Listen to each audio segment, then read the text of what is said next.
The world does not care what your IQ is. It runs through the valley of boring, tedious, monotonous, consistent effort. Procrastination is more of an emotional regulation problem than it is just like a logical discipline problem. Your first time is never going to be as good as your 100th time. The most important thing for you to do is get done the first time so that you can go on to the second time. Send it ugly. Doesn't matter whether it's perfect. It matters that it's done. How do you kind of unpack or unload that weight of avoidance? You break out of the cycle and see it's not so scary. It's just another dumb thing to do. It's easy for me to get excited about ideas, but the hard part comes later when I have to sit down, do the boring work, and actually do the things that are required to make this idea a reality. And that's usually where I start looking for something else to do. I answer messages, I work on a different project, or I have another bright idea. So why is it so hard to just sit down and do the work that I know I need to do? To help me answer that question, I'm excited to be joined today by Adam Tilove. Adam is an executive coach, the founder of Neurodiscipline, and the author of Split Second, Stop Stalling, Start Doing. And he helps people understand what happens between deciding to do the work and actually doing it. In our conversation, we discuss why smart people can avoid the work that matters, how emotions are what drive procrastination, why new ideas pull entrepreneurs off course, and how small, kept promises can rebuild self-trust and confidence. If you get value from this conversation, be sure to subscribe and share it with a friend. And now please enjoy my conversation with Adam Tilove. Adam, thank you so much for being here. Pleasure to be here. Thanks for having me. Absolutely. So Adam, before we get into your story, I wanted to start with the bigger pattern that you're working on. So why do brilliant, capable people still struggle to finish the things that they care about? You started, why do brilliant people? So all people struggle, right? Brilliant people, however, struggle for a specific reason. And that is that they've always been told they're smart. And so we learn early on that being smart is going to solve our problems. And the fact is that the world doesn't care what we got on an SAT. The world does not care what your IQ is. It cares like, what do you produce? What do you ship? What do you create? What do you get done? And the problem is that growing up in school, like, I never really had to do homework. I just like cooked on everything, and people would say, "Oh, you're so smart." And I thought that was gonna save me. That was gonna solve all my problems. And I learned I was wrong when I got to calculus, and you actually have to do homework. And if you don't, you're lost. And like, I was a brilliant math student until calculus, and I didn't do homework, and suddenly I was getting C's for the first time in my life. And that was the end of my math career, because I didn't know how to get things done on my own, outside of class, like just sit down and do the homework. And part of that was because people told me I was so smart. I started watching the people who were not as smart as me, who I didn't perceive as smart as me, as an arrogant kid, but who actually did their work, started getting A's, and I started struggling. And it just had to do with the fact that they were putting in the work and I was not. Yeah. So that's a place to start.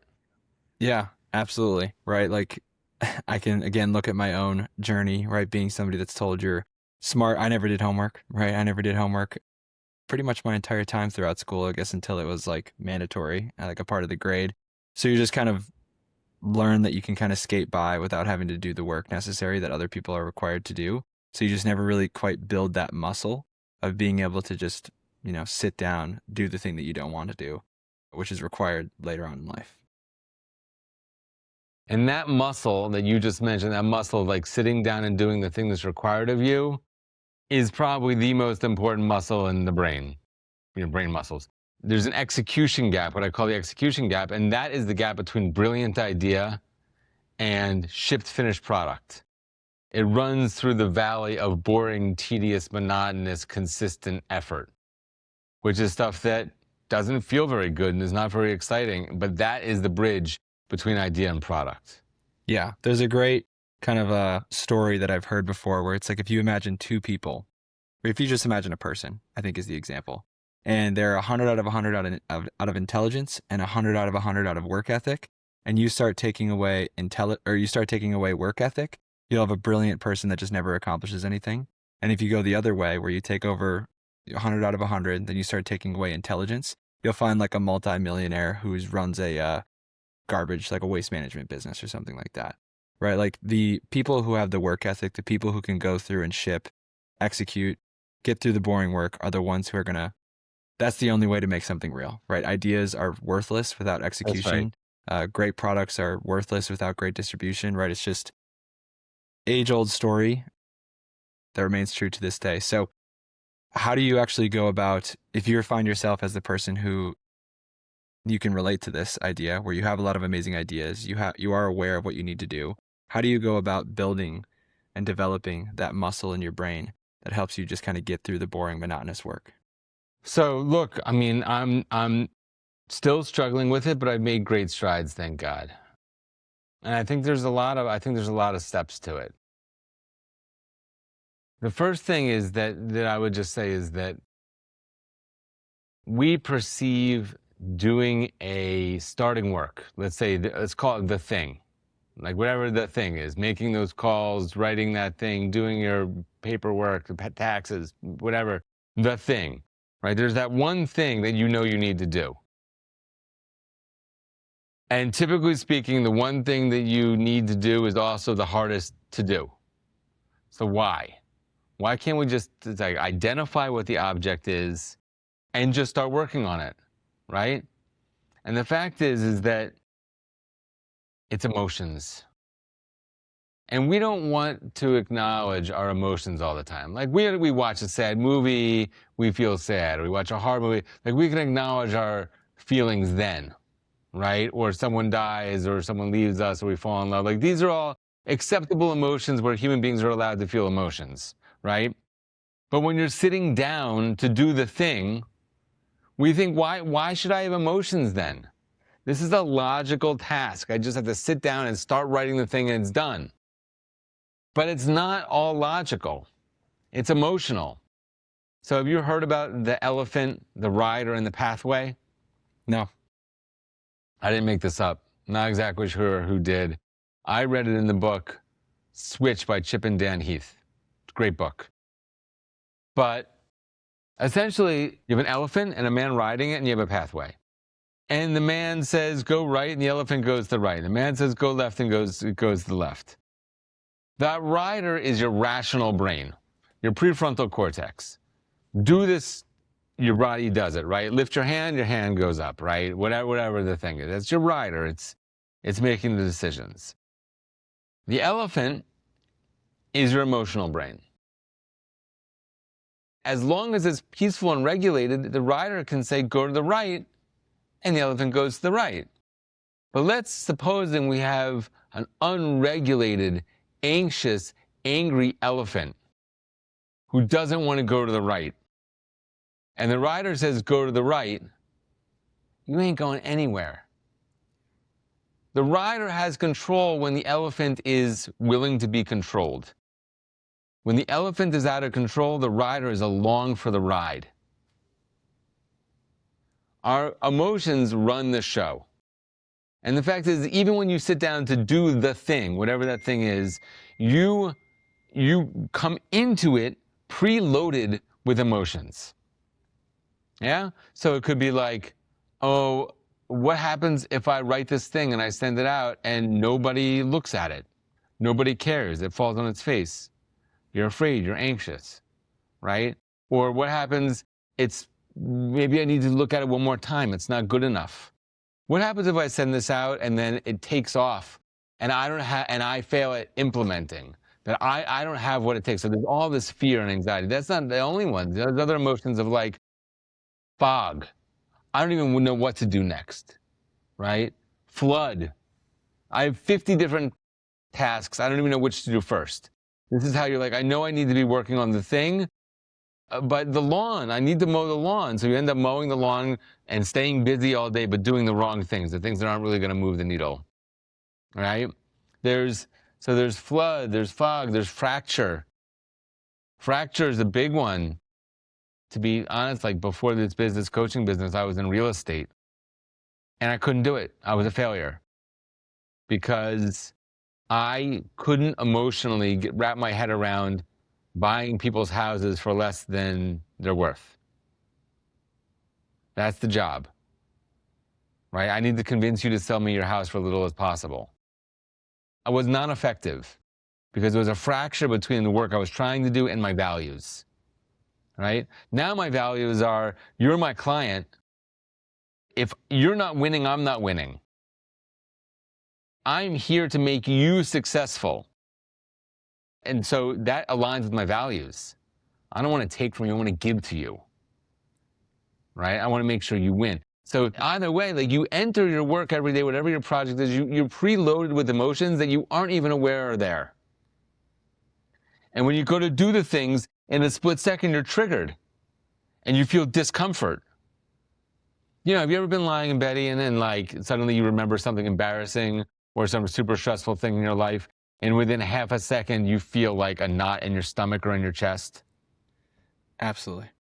That's how fast the connection is between your brain thinking something and the knot in your stomach. It doesn't take time. It's like, boom, it's right there. And so when you go to do your work, that's the example. You go to do your work and the thing, and like, boom, all these things are triggered. And whether you feel it or not, whether it's a knot in your chest or in your throat or in the stomach, or whether you're even conscious of it or not, like, you are uncomfortable.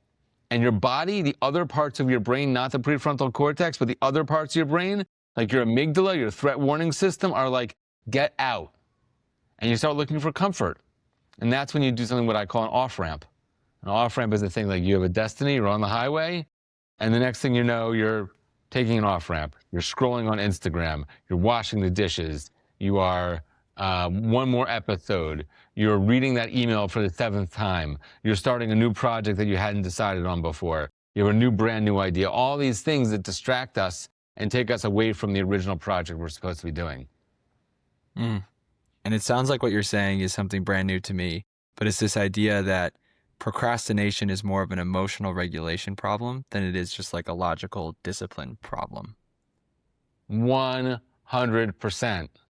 100%. 100%. Especially if you have, like, ADHD, right? I like to say people with ADHD are just like everyone else, only more so. So we love new ideas. New ideas are a dopamine blast, man. It hits, you have a new idea and you're like, yes, I'm going to be rich. And then it's like, okay, well, this is like a 6-month process of doing the same stupid little every single day. And it's like, I can't. Let me pause right here. I don't mean to monologue too much, Ian, but are you familiar with the 5 stages of psychological entrepreneurship? No. So this is gold. You're an entrepreneur. You have a new business idea, right? You've got one, don't you? Yes. You have the idea. It starts with uninformed optimism. Phase 1. I have an idea. No one's ever seen anything like it. I'm going to take the world by storm. Hot diggity, right? Uninformed optimism. You start working on it. You realize, oh my God, I didn't realize there were 5 other people already doing my project. And they started last year. And they already have a website and a business, and they're already making money and advertising, and I don't know what I'm doing or where I'm going or how to build this thing. And you hit phase 2, informed pessimism. Now you're like, oh, now I know a little bit, and I don't think this is going to work anymore, right? But maybe you think your idea can still work. Maybe you still feel some energy around it. Maybe you're dug in so deep you know you're going for it. So you keep going through informed pessimism. And then you hit the valley of despair. Now, the valley of despair is like, you are spending money, you are having calls, you're doing whatever you need to be doing, and it's failing. It's just not working. You're digging deeper and deeper and deeper. And you don't know when it's ever going to turn around. When are you going to sell that first widget? When are you going to have that first client? When are you going to get that first thing released, right? And until you get that first client, you sell that first widget, like, whatever, you hit your first 1 million downloads on a podcast. I don't know what the thing is, right? And now you're like, oh, I see something that works. I'm going to do that over and over again. Now you're in stage 4, which is informed optimism. And then you just keep doing that and growing and scaling until you reach success and fulfillment. Now, here's the problem with many entrepreneurs, and I would say all ADHD entrepreneurs, right? Is that we go from stage one, this feels good, dopamine blast, hot diggity, I feel great, to stage two, uh-oh, this is really uncomfortable, I don't know, to stage three, I have an idea. And we cycle right back to the idea phase, right? We don't ever fight through to the end of the valley of despair, to the informed optimism. It's too uncomfortable, so we restart with a brand new idea, and it kills us. It's kind of mind-opening, isn't it? Yeah. So, wow, as I was listening to that, I can map exactly where I'm at in that journey, right? In that stage, like I can recognize myself in all of those stages. Like I think for me in my own journey, I'm probably at the tip of, hopefully on the cusp of going from valley of despair to informed optimism. But like I can think back to, a few months ago, like a year ago, let's say, when I just had uninformed optimism about this new idea of what I was working on. Like this is going to take over the world. It's going to change the world. It's just this huge, great, brand new idea. And then I start taking action, building it. And then I do see other people doing it. I'm like, oh, I wasn't first to this idea. I'm not that special.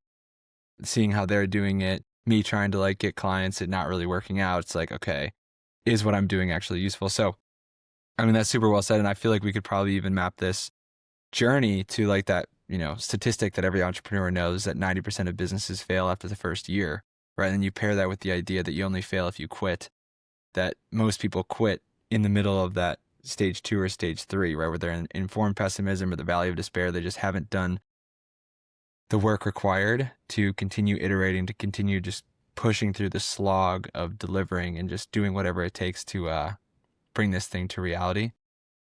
But no, yeah, that 5 stages of psychological entrepreneurship is new to me, but I can definitely recognize myself in it. Yeah, I think sometimes even just being able to say, oh, there's a map and I'm on it, right? To be able to frame your own discomfort and despair in a way where it makes some sense to you, right? It's not like just, I think when we, as entrepreneurs, sometimes we go into this thing hoping for the best, but not having a coach, not having models, or not having people to talk to about it. And we just assume you start a business, you start making money, you're all set, right? It goes from stage 1 to stage 5. But if you can sort of say, all right, well, let me take a deep breath. I'm on this map, I'm working, I'm starting to see some optimism and moving towards that. I think it helps, and I think it, can give some energy and light when it feels dark. 100%. Like that's been the biggest value to me in my experience in coaching and in joining communities is I'm not alone in this. Like I'm not crazy, right? I'm not the only one struggling with the same things the things that I'm struggling with, right? This is normal. And I think the other value of coaching and working with a coach or being in a community of other people who are, working on the same kind of business as you are or doing the same kind of thing that you are is just the answers, right? It's just like everybody talks about when you start a business, when you become an entrepreneur, all this freedom that's supposed to come with it. But they never talk about the flip side, which is nobody's telling you what you're supposed to do, right? It's on you to be able to make the decision on what you need to do next. And every single one of those decisions, I would imagine that you're going to kind of go through this same like mini version of this 5 stages of psychological, whirlwind of like, okay, I have this idea for this thing that I want to do in my business. I'm super optimistic about it, but then I start doing it and it's like, hey, is this really the most important thing to do? And then you shift and you just start and never finish like 50 different things. And then you're sitting there with like a billion different things that you need to do in your business and you're not sure which one's the most important. But when you work with a coach or you're in a community of other people who are maybe a few steps ahead of you, they can give you just clear conviction and like, just do this, focus on doing that. Then you can worry about doing the next thing. And it just takes a lot of the guessing out of it, because that's what I found is the hardest thing about entrepreneurship and starting a business is that it's on you to figure out what the next right move is, what the next thing to work on is. Yeah. So that's been like a huge value in addition to just like being able to. It's really hard. Like the same people that are like, I'm not working for somebody else. I want to be the boss. I want to have my own ideas. I want to have my own image of what this could be. And, the same things that make you want to be an entrepreneur can make you a lousy entrepreneur, right? Because like, where's the follow through? Who's looking over your shoulder? Who's going to stop you from changing strategies every 3 weeks and never implementing any of them? Who's going to provide the direction? Like, it's enough freedom to kill you, right? So like figuring out, I think part of it is just the awareness of knowing, like in the book, like it's about what are my off ramps? What am I actually doing here that feels like work is actually a distraction? Or how am I psychologically avoiding doing the things that I know I need to be doing, right? Because you want to be your own boss, and to a certain degree, everyone's their own boss, right? You might have a boss, but you still run your own family. So what's blocking you? How do you move around those things or bulldoze them or, you know, get through them? So how do you separate the things that Sorry. Yeah. you should be like focused on, right? The things that you actually should be doing and actually move the needle versus those off ramps, those distractions that can feel productive, feel like work, but are actually just steering you away from what you actually should be focusing. How do you determine which is which? You know, I'm a big fan of AI, just like everybody else these days, and I've actually created my own proprietary AI system that helps me filter and stick with an idea. So that's number one. Number two, I have my own coach. I seriously believe that, like, if you are a coach, you should have a coach, right? And like, for example, if you were to go and be buying a BMW, right? And your salesman drives up in a Mercedes-Benz and gets out of the car, would you keep shopping for a BMW? Right? So if you're trying to sell coaching and you don't have a coach, you don't even believe in your own product. You don't even believe in it enough to have your own coach. So you might as well be a snake oil salesman. You might as well be a BMW salesman who drives up in your Mercedes-Benz, right? So anyway, the point is I have a coach, I've got an AI, and I also, this is just an important lesson, which is there's past me, present me, and future me. Present me is the worst.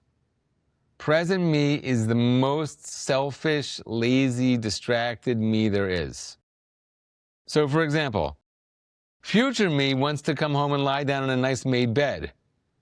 Present me is like, what's the matter, right? But I got to respect future me. If I want to lie in a nice made bed, I got to make the bed right now. Present me never wants to do it. Future me is very grateful if I do. The other thing is, though, like past me, I make a plan today. I've got a good, solid plan. I know it's a good one. I have the right strategy. In 2 weeks, I haven't done any work on it. And I'm like, oh, yeah, well, that strategy probably wasn't the best idea anyway, but I've got an idea. No, present me. Present me is like totally disrespecting past me. Past me make a decision, and present me needs to shut up and fall in line and do what past me said, right? Because present me is always trying to get distracted, always trying to do something different, always trying to change course. So it's certainly like you have to set your strategy, set your North Star, know what you're working on, and then make yourself shut up. No new ideas. No new ideas until you executed on the previous one. Got it. Yeah, and You're obviously smiling. having Does that like ring a bell somewhere? Yeah, absolutely. And it's just like funny. It's just like present me's got to shut up. I like that. And just fall in line. But so you talked about the idea of like, yeah, if you have a coach, if you have somebody who can be there to hold you accountable and just kind of remind you to keep you on course and just say no to your new ideas, right? Just be like, no, like maybe not right now. Like you need to finish and execute and finish what you said that you were going to do, what we had already discussed before. And then again, it's just like an awareness. But we had mentioned earlier that procrastination and getting distracted and maybe chasing new shiny objects, right, is just this inability to just sit down and do the thing that you know you need to do, whatever that is more of an emotional regulation problem than it is like a discipline problem. So how do you coach your clients to kind of build up that emotional regulatory capacity? This feels a little woo-woo. But the bottom line is like when you face those moments and you're like, I'm about to take an off ramp, I'm about to do something else, I know what I need to do, but you need to turn that split second. The name of the book is Split Second, right? You need to stop that split second and turn it into a 3-second window. That's it. 3 seconds. You need to be able to, in that 3 seconds, saying, I'm facing emotional resistance. What is it? And name it out loud. Why? Because all of this, because our subconscious, our emotional subconscious is driving the bus. And if we can drag it out of the subconscious into the conscience and say, I feel afraid that this is going to fail. Now all of a sudden, instead of having an unnamed thing, we've dragged it into the prefrontal cortex where our brains, where our logical brains can absolutely wrestle with it. Is it worthwhile being afraid? Yeah, maybe. Is that going to stop me from doing my work? No, it's not. What do I have to do? I have to touch the thing. How do I touch the thing? Small step, smallest possible step, right? Smallest possible step. And I believe, like, when I call it touch the thing, it means that, like, basically we go in these emotional whirlpools, right? Like we know we have to do this thing. We don't do it today. We do 50 other things. We, watch TV, mow the lawn, work on a different project, play a video game, clear out our email. Great stuff. Did it move the needle? No. So then we feel guilty and we feel a little bit ashamed, right? And when we feel guilty and ashamed, what do? Well, now I want to, I don't know, smoke pot, watch TV, do something that feels good, comfortable. And the next day, we have a whole day of avoidance behind us. And that gives us more stress and anxiety. So now we have more emotions, more stress, more anxiety. So what do we need? More comfort, more dopamine, right? So we hit this spiral, this negative spiral. We can't break out of it. When really, if you could just open the document and work on it for 5 minutes, just touch the thing, you'd break out of the cycle and see it's not so scary. It's just another dumb thing to do. So it's about, like, the whole pattern is pause, breathe, drag it out of the subconscious, have a glass of water, touch the thing. And then what we're looking for is eventually doing what I call IA, which is an irrevocable action. And what is an IA, irrevocable action? An irrevocable action is when you take your work to a place that you can't undo it, right?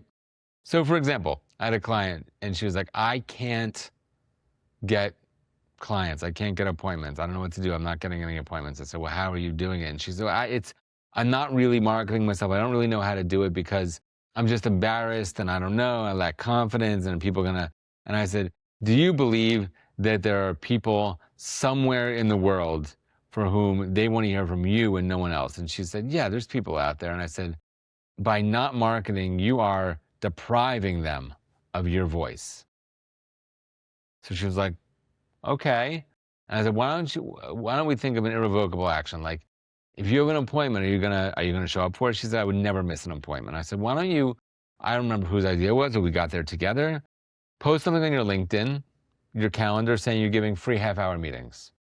And she was like, really? I said, do it, because once you post it, someone's gonna book and you're not gonna miss the appointment. So, like, let's just take an irrevocable action. So she did it. She had 17 appointments. She had met all the appointments, and then she had 4 clients. And all it was like taking it to the point, like, an irrevocable action is when you take the lighter and you light it to the fuse. And then it's like, this thing's gonna blow, right? I'll give you one more example. I had a client, and he was supposed to give this presentation at this university. And he said, well, I gotta finish the presentation first, and then I'll call the professor and let him know it's done and set it on the calendar. And I was like, no, bro, you're never getting that presentation done. It's never getting done. So I was like, here's what you're gonna do. You're gonna call the professor, you're gonna get a date on the calendar, then you're gonna get the presentation done, because you're not gonna show up there with no presentation, right? So it's about taking your work to a place where you've launched, where the cascading necessities follow. All the work comes from the fact that you already launched something. Mm-hmm.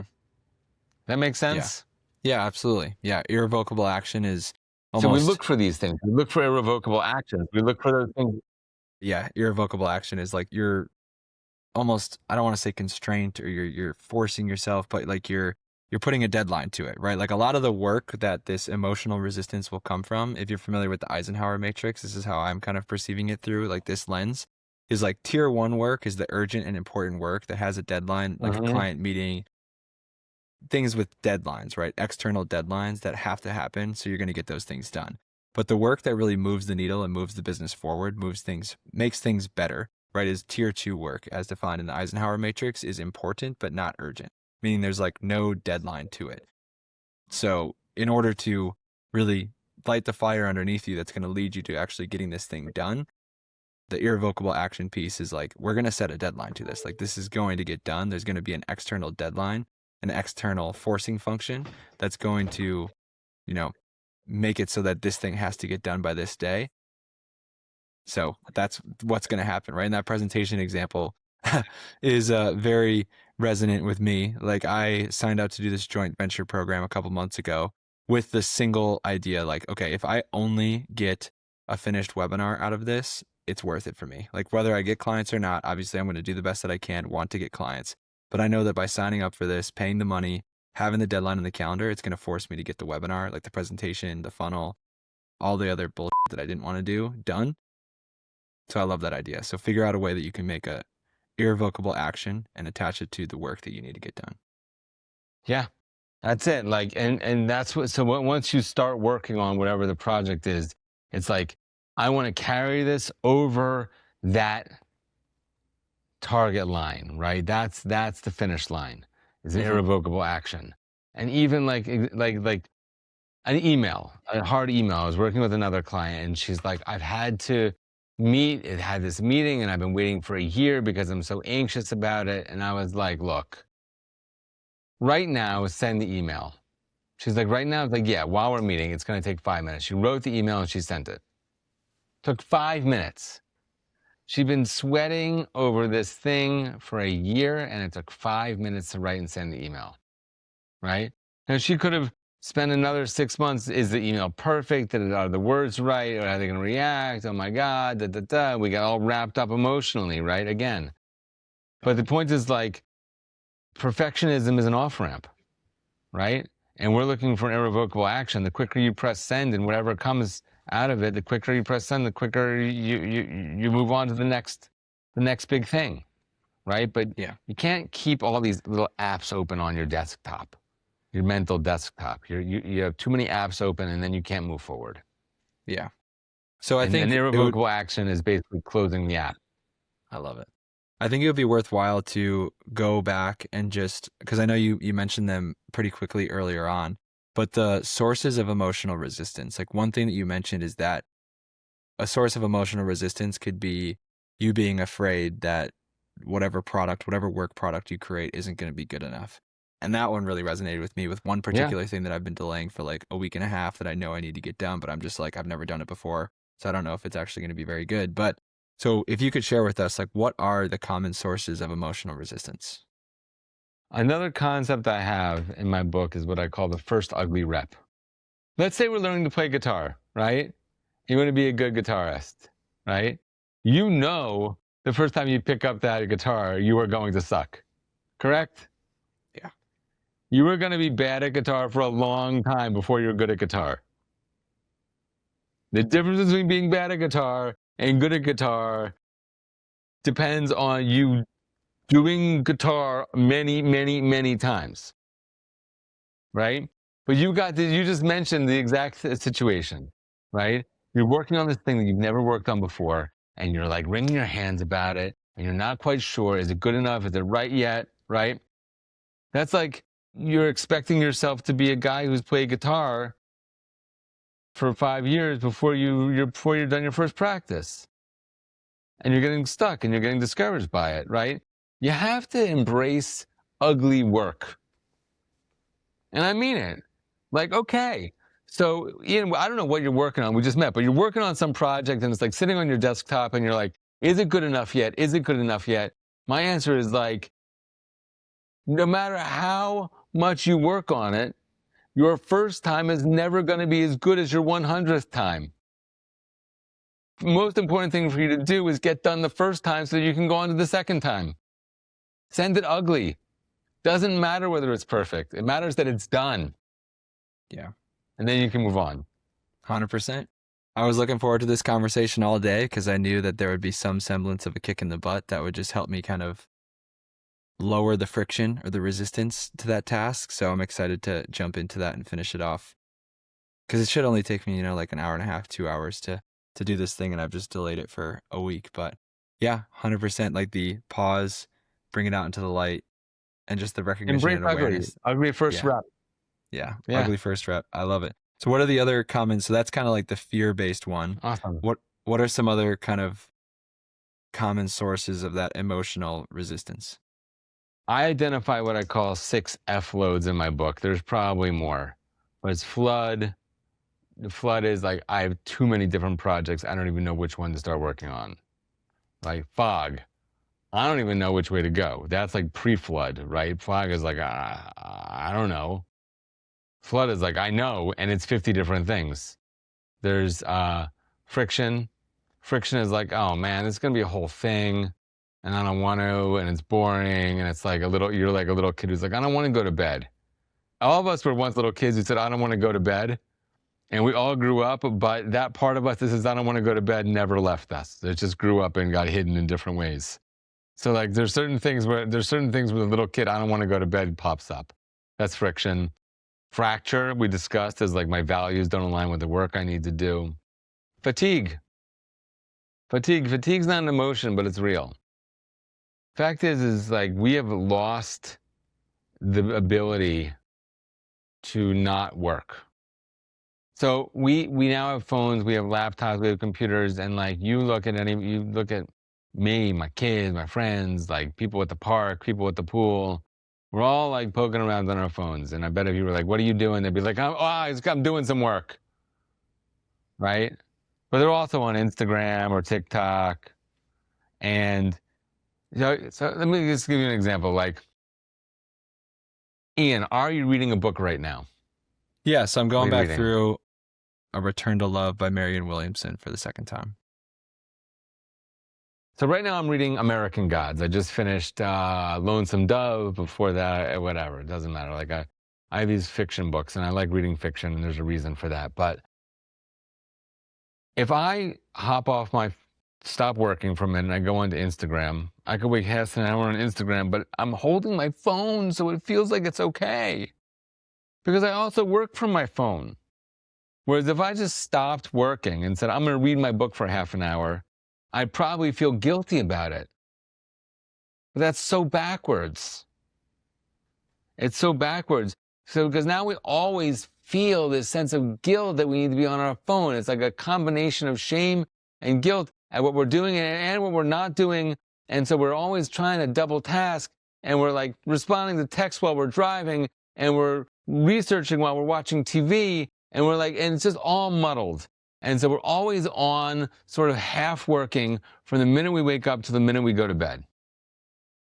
And really, it's like that just dries you up, right? So I'll give you another example, which I know you've had and everybody else has. You ever had like that hour where you just killed it and got an entire day's work in an hour? Yeah. You ever had that 8-hour day where you just like got done a half hour's work? Oh, yeah. Both, right? Yeah. So what we need to do is like allow ourselves to rest, real meaningful rest through exercise and sleep and reading. And then also by resting and regaining our energy and focus, allow ourselves to have like those power hours where we get an entire day's work. Where we lose is when we just think we need to be grinding all day, but while we're grinding, we're also trying to enjoy ourselves, and we're doing 5 things at once, and we suck. Here's another thing, Ian. Multitasking is BS. I want to give you a challenge if you disagree. Are you ready for my challenge? Yeah. I want you to take your shopping list and go to the store, walk in the store and call your mom. Okay. Try to go shopping while you're talking to your mom.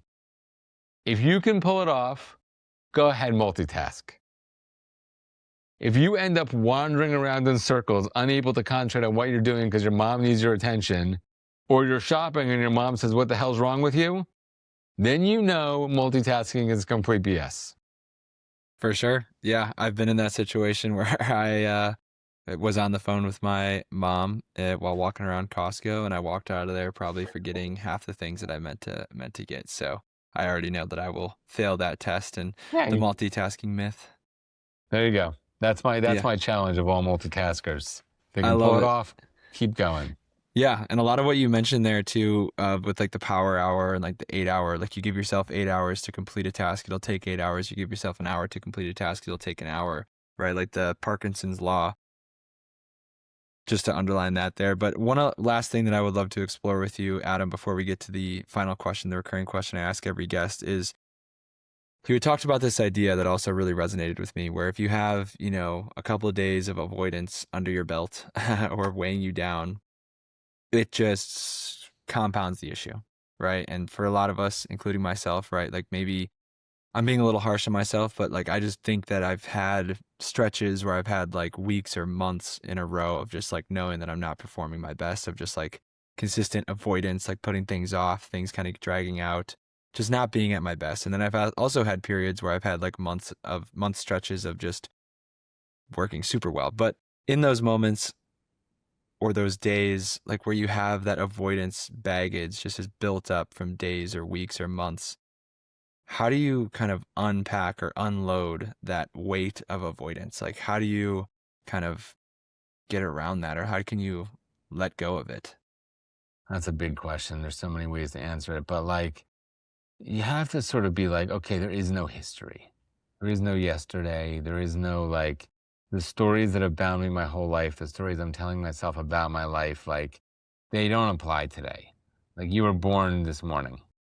Like that's it. Like, and like you don't have to be the person that's avoiding it. You don't have to feel the shame. You don't have to feel the anxiety.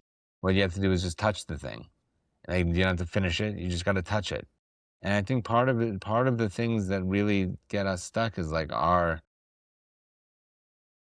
stories, the things that sometimes people can call these things limiting beliefs, but I don't think they're just beliefs. They're narratives.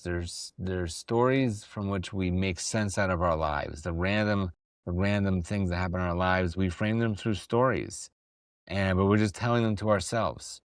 So whatever that story is, like I can't, I'm never good at, I always, like those things are all just stories that can be broken down.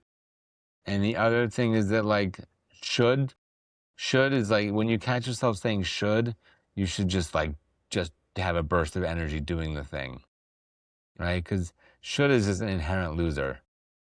When you say should, you know you're not going to.